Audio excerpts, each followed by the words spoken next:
Hallo, willkommen auf meinem Kanal und meiner Küche. Ich bin heute mit einem tollen Rezept auf deinen Bildschirm gekommen. Sie werden dieses cremige Gebäckrezept lieben. Ich empfehle Ihnen auf jeden Fall, es auszuprobieren. Fangen wir gleich an. 200 Milliliter warme Milch, 60 Gramm Zucker, 1 Kaffeelöffel Salz, 1 Päckchen Hefe. Wir mischen alles.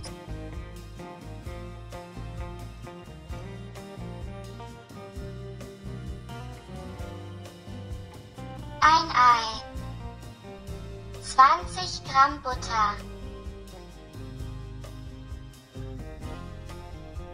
Ich habe 3 Tassen Mehl verwendet, fügen wir es kontrolliert hinzu. Wir erhalten einen weichen Teig, der nicht an der Hand klebt.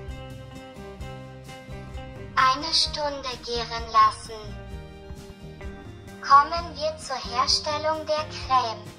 300 Milliliter Milch. Ich füge 2 Esslöffel Mehl, 2 Esslöffel Maisstärke hinzu. Ein Eigelb. 80 Gramm Zucker. Ich mische alles, bis es dunkel wird.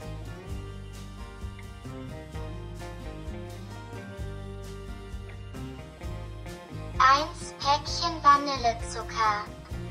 Nachdem es eingedickt ist, füge ich einen Esslöffel Butter hinzu.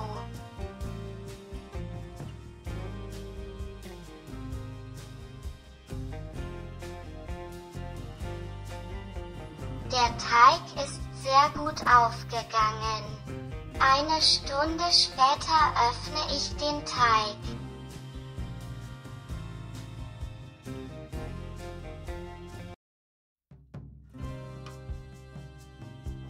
Ich schneide den Teig in Streifen, wie Sie auf dem Bildschirm sehen. Ich forme.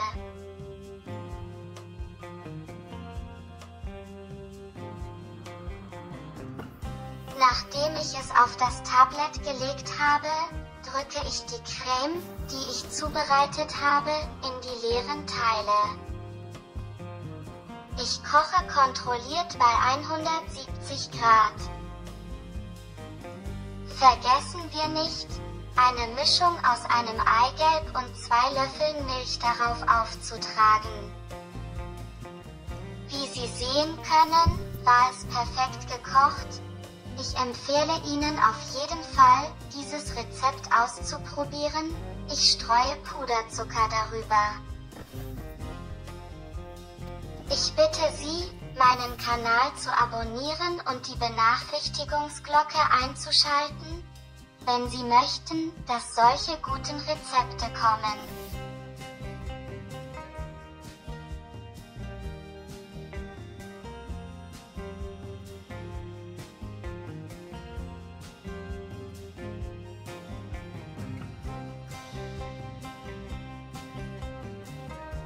Bis zum nächsten Video, auf Wiedersehen, bleibt gesund.